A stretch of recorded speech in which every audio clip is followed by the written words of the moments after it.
Hello student, आज हम बात करेंगे बीए थर्ड एजुकेशन सब्जेक्ट के अंतर्गत ओजोन गैस जो है, ओजोन गैस के निर्माण और क्षय से संबंधित टॉपिक के बारे में कि ओजोन गैस का निर्माण कैसे होता है, उसका क्षय कैसे होता है और उसकी जांच के लिए, ओजोन परत की जांच के लिए अभी तक विश्व में क्या किया गया है और ओजोन गैस के क्षरण के लिए कौन जिम्मेवार है। ठीक है, तो इसके बारे में हम लोग थोड़ी सी चर्चा करेंगे। सबसे पहले हम जानते हैं कि ओजोन गैस क्या है। ठीक है, इसके बारे में तो सबसे पहले मैं बता दूं आपको कि ओजोन गैस जो होती है वह ऑक्सीजन के 3 एटम से बनी गैस को ओजोन गैस कहते हैं। ठीक है, ओजोन कहते हैं या ओजोन गैस कहते हैं। ऑक्सीजन के 3 एटम से बनी गैस को ओजोन कहा जाता है। यह हल्के नीले रंग की गैस होती है और इस गैस की गंध तीखी होती है और यह गैस प्रबल ऑक्सीकरण कारक मानी जाती है। ओजोन गैस का अत्यधिक सांद्रण होने पर धमाके के साथ ओजोन गैस विघटित हो सकती है। ओजोन गैस की सांद्रण की जो ऊंचाई होती है उसको जानते हैं। सर्वाधिक सांद्रण इसका प्राप्त होता है 10 से लेकर 50 किलोमीटर की ऊंचाई पर। समुद्र तल से 10 किलोमीटर से 50 किलोमीटर की ऊंचाई पर ओजोन गैस का सर्वाधिक सांद्रण देखने को मिलता है।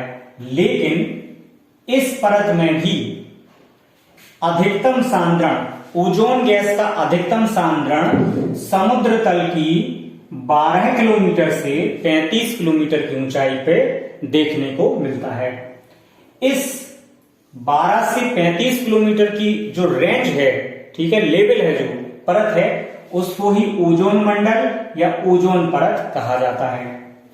ओजोन गैस एक अस्थिर प्रकार की गैस मानी जाती है क्योंकि यह एक तरफ लगातार इसका निर्माण होता रहता है वायुमंडल में प्राकृतिक तरीके से और दूसरा इसका लगातार विघटन और विनाश भी वायुमंडल में प्राकृतिक या नैसर्गिक तरीके से होता रहता है और यह एक क्रमिक एवं सतत चलने वाली प्रक्रिया मानी जाती है जो कि पृथ्वी पर जीवों की स्थिरता के लिए आवश्यक है और जीवों के लिए आवश्यक वायुमंडल की आवश्यकता के लिए भी आवश्यक मानी जाती है। समुद्र तल से 80 से लेकर 100 किलोमीटर की ऊंचाई पर ऑक्सीजन के अणुओं में परावैंगनी किरणों के कारण बिलगाव उत्पन्न होता है और यह वायुमंडलीय घनत्व वाले कम क्षेत्रों में देखने को मिलता है। क्षोभ मंडल में तड़ित झंझावात के समय ऑक्सीजन या हवा में विद्युत विसर्जन के कारण भी ऑक्सीजन के अणुओं में बिलगाव देखने को मिलता है। तो ऑक्सीजन में से जब बिलगाव होता है तो वह नवजात ऑक्सीजन में बदल जाती है, O+O, O2 बराबर O+O। और निर्माण कैसे होता है? O2 + O + M बराबर O3 + M। O2 यानी ऑक्सीजन, O नवजात ऑक्सीजन बराबर बन जाती है O3 यानी ओजोन गैस। M क्या है यहाँ पे? M तीसरा एटम या अणु होता है। ठीक है, तो हम बता दें आपको, या M क्या होता है? 2 एटम के टकराव से उत्पन्न ऊर्जा भी M होती है या इसको आप मोमेंटम संतुलन भी कह सकते हैं। एक चीज मैं आपको बता दूं कि ओजोन गैस जो होती है वायुमंडल में हर ऊंचाई पर किसी ना किसी मात्रा में अवश्य ही पाई जाती है। 1 किलोमीटर पे भी मिलेगी, 10 किलोमीटर पे भी, 35 पे भी, 60 पे, 80, 100, यानी वायुमंडल के प्रत्येक स्तर पर ओजोन गैस आपको मिलेगी। लेकिन ओजोन परत जो है वो अधिक सांद्रता के रूप में 12 किलोमीटर से 35 किलोमीटर की रेंज में मिलती है। लेकिन बहुत सारे वैज्ञानिक मानते हैं कि 10 किलोमीटर से 50 किलोमीटर की रेंज पे भी ओजोन गैस की जो सांद्रता है, मात्रा है, वो अधिक पाई जाती है। 35 किलोमीटर के नीचे अधिकांश पराबैंगनी किरणों का अवशोषण हो जाता है। ये ध्यान देने वाली बात है। समुद्र तल से 35 किलोमीटर से नीचे वाले क्षेत्र रेंज में आते ही जो जितनी पराबैंगनी किरणें होती हैं उन सभी का अवशोषण कर लिया जाता है पृथ्वी पर। 30 से लेकर 60 किलोमीटर के मध्य ही ऑक्सीजन तथा ऑक्सीजन का टकराव संभव होता है। ऑक्सीजन मतलब ऑक्सीजन का एक अणु दूसरे ऑक्सीजन के अणु से टकरा जाता है और इससे क्या होता है, विखंडन की या बिलगाव की क्रिया होती है। इस प्रक्रिया को ही प्रकाश रासायनिक अभिक्रिया कहा जाता है। यानी ऑक्सीजन का एक अणु जब दूसरे ऑक्सीजन के अणु से टकराता है तो वह प्रक्रिया प्रकाश रासायनिक अभिक्रिया कहलाती है। ओजोन का जब एक अणु नवजात ऑक्सीजन के एक अणु से जुड़ता है तो उससे भी ऑक्सीजन प्लस ऑक्सीजन का निर्माण होता है। यानी कि ओजोन का लगातार विघटन भी चलता रहता है वायुमंडल में और लगातार नई ओजोन गैस के अणु का निर्माण भी होता रहता है लगातार। सौरिक विकिरण द्वारा ऑक्सीजन का ओजोन तथा ऑक्सीजन में रूपांतरण लगातार होता रहता है। इसका मैं कार्य बता दूं, ओजोन परत का या ओजोन गैस का कार्य क्या होता है। ओजोन परत प्रवेशी सौरिक विकिरण को छानकर धरातल तक पहुंचने देती है, अर्थात हानिकारक विकिरण तरंगों को यह सोख लेती है तथा उन्हीं विकिरण तरंगों को धरातल पर पहुंचने देती है जो जीवधारियों के लिए आवश्यक होते हैं। जीवन के लिए आवश्यक जो होते हैं उन्हीं विकिरण तरंगों को ओजोन की परत धरातल तक पहुंचने देती है, बाकी सभी को छान लेती है। यानी ओजोन परत एक तरह से छन्नी का काम करती है जो कि सूर्य की पराबैंगनी किरणों को छानकर प्रकाश को धरती तक पहुंचाने का काम करती है।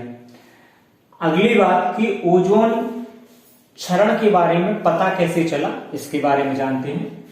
ओजोन परत में क्षरण या जिसे कहते हैं ओजोन छिद्र की खोज कैसे हुई उसके बारे में। तो सबसे पहले 1974-75 में यूएसए में कैलिफोर्निया यूनिवर्सिटी के एम मोलिनी एंड एस रोलैंड ने कंप्यूटर आधारित अध्ययन करके सीएफसीज गैसों के संचय होने के बारे में सूचना दी कि हानिकारक सीएफसी गैसें वायुमंडल में संचयित हो रही हैं या एकत्रित हो रही हैं।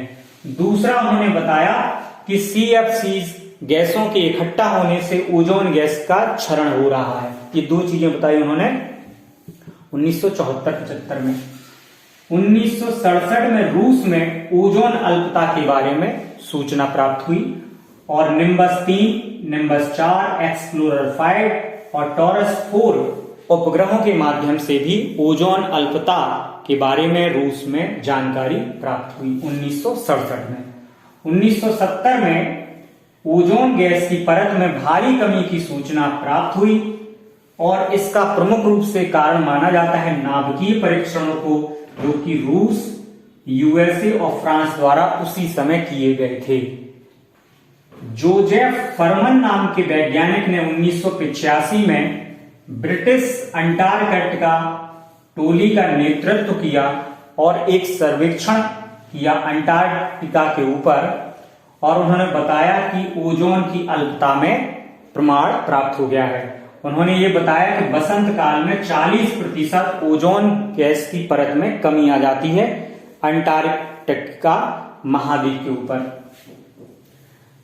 इसके बाद 1985 में बहुराष्ट्रीय खोज यात्रा के दल को गठित किया गया और इसने मार्च से अक्टूबर 1987 में उपग्रहों, गुब्बारों और औसत वायुयान के प्रयोग द्वारा औसत प्राकृतिक सांद्रण जो कि ओजोन का था उसके बारे में पता लगाया और उन्होंने कहा कि 15 अगस्त 1987 से 7 अक्टूबर 1987 तक 50% ओजोन गैस की कमी देखी गई है अंटार्कटिका के ऊपर।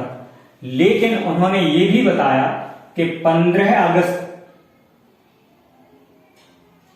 1987 से 7 अक्टूबर 1987 में 50% की कमी आई, लेकिन उसके बाद जब एक और दल ने वहां पर निरीक्षण किया तो उन्होंने बताया कि 100% ओजोन गैस की कमी हो गई है। यानी कि वहां पर ओजोन गैस पूरी तरह से समाप्त हो गई थी कुछ समय के लिए।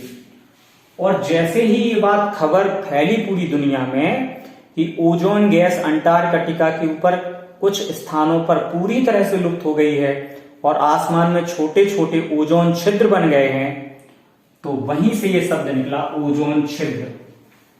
और इसके तुरंत बाद ही प्रथम अंतरराष्ट्रीय समझौता किया गया ओजोन गैस छिद्रों को भरने के लिए, ओजोन गैस की पूर्ति के लिए। 33 देशों ने मॉन्ट्रियल समझौते पर सितंबर 1987 में हस्ताक्षर किए और CFC गैसों को सीमित करने और सीमित मात्रा में ही उनका कम से कम मात्रा में उपयोग करने के लिए समझौते पर हस्ताक्षर किए। वर्ल्ड वॉच संस्थान, जो कि सिंथिया पोलक्सिया नाम के एक व्यक्ति द्वारा 1988 में एक रिपोर्ट USA में जारी की गई और जिससे बताया गया कि ओजोन संकट कितना गंभीर हो गया है। नासा ओजोन ट्रेंड पैनल ने भी 1988 में 10 देशों के 100 वैज्ञानिकों ने मिलकर भी ये बतलाया कि ओजोन गैस की जो समस्या है अब वो सर्वव्यापक हो गई है और यह एक सार्वत्रिक घटना मानी जानी चाहिए। अर्थात केवल अंटार्कटिका में ही ओजोन गैस परत में क्षरण नहीं हुआ है, ओजोन छिद्र नहीं बने हैं, बल्कि अब ओजोन की समस्या पूरे संसार की समस्या हो गई है। इसलिए ओजोन समस्या को अब सर्वव्यापी और सार्वत्रिक घटना घोषित कर दिया गया 1988 में। तो इसके बाद 1989 में state of the world USA नाम की संस्था ने ओजोन क्षरण, हरित गृह प्रभाव, मृदा अपरदन और वन विनाश एवं जनसंख्या वृद्धि को रोकने के लिए बहुत सारे सुझाव प्रस्तुत किए, जिन पर आगे चल के वर्तमान समय में कार्य किया जा रहा है। ओजोन गैस क्षरण से मैंने 3 चीजों पर चर्चा की, ओजोन गैस के बारे में, ओजोन गैस के कार्यों के बारे में, ओजोन गैस के निर्माण और उसके विखंडन के बारे में, और ओजोन पर की गई बहुत सारी सर्वेक्षणों के बारे में। ठीक है, अब हम बात करेंगे कि ओजोन गैस से हानि क्या है। ओजोन गैस का सबसे पहले कारण समझते हैं। ओजोन गैस का मुख्य रूप से कारण क्या होता है? कारण अभी मैंने बताया आपको, ओजोन गैस के लिए प्रमुख रूप से कारण माने जाते हैं हरित गृह प्रभाव, मृदा अपरदन, वन विनाश और जनसंख्या वृद्धि। ये 4 प्रमुख कारण हैं और इसमें एक और कारण जोड़ लीजिए, प्रदूषण। जितनी भी हानिकारक गैसें हैं जो कि विशुद्ध रूप से केवल मनुष्य द्वारा ही बढ़ाई जा रही हैं और उसके कारण ओजोन गैस का क्षरण हो रहा है। वनों का विनाश होने से भी ओजोन गैस का क्षरण हो रहा है, हरित गृह प्रभाव बढ़ने से भी ओजोन गैस का क्षरण हो रहा है, मृदा अपरदन से भी ओजोन गैस क्षरण हो रहा है और जनसंख्या वृद्धि के कारण भी ओजोन गैस का क्षरण हो गया है। तो इसका महत्व क्या है? ओजोन गैस हमारी पृथ्वी को जीवधारियों के रहने के लिए अनुकूलित बनाने में एक प्रमुख सहायक माध्यम है, जिसके कारण सूर्य की आने वाली हानिकारक परावैंगी किरणों को वह छानकर केवल शुद्ध मात्रा में ही विकिरण तरंगों को धरातल तक पहुंचने देती है। अगर वो तरंगें नहीं आएंगी तो पृथ्वी पर जीवन समाप्त हो जाएगा, और अगर वो तरंगें बगैर छने आ जाएंगी तो भी जीवन पृथ्वी पर समाप्त हो जाएगा। यानी विकिरण तरंगों का आना जरूरी है और दूसरा उनका छन कर आना जरूरी है, ताकि हानिकारक परावैंगी किरणों के दुष्प्रभाव से मानव जाति और जीवधारी बचे रह सकें। तो ओजोन परत का इसलिए भी बहुत महत्व है। और इसको हम कैसे रोक सकते हैं? अगर हम हरित गृह प्रभाव को रोक दें, मृदा अपरदन को रोक दें, वन विनाश को रोक दें, प्रदूषण को भी रोक दें और जनसंख्या वृद्धि को भी बहुत कम स्तर पर ले जाएं, तो निश्चित रूप से ओजोन गैस के क्षरण को रोका जा सकता है। Thank you.